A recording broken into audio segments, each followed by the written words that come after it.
how do I design a multi-site system? So, of course, some systems that you might be working on, that you're designing, might have multiple sites. So how do you design a multi-site system? I'll show you how to do it and how to keep it organized. But let's say that this is site 1 of your project and site 2 of the system.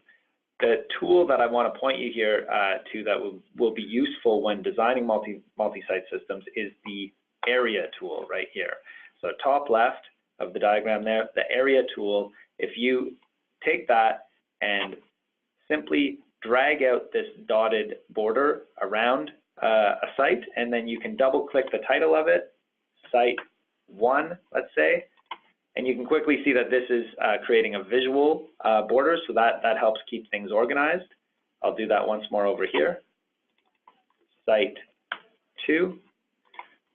But more than just visually keeping things organized, you now have this functionality over here where you can zoom out, zoom in, fit the whole project to the screen, or you can fit site 1 to the screen, fit site 2 to the screen, and so on. So it has that practical application there too. And by the way, there's a bit more to it. If you were to go to your inventory, your tables of inventory of the devices in your project, or a document, you can start filtering things by site 1, site 2, and so on. So it has a few different practical applications there.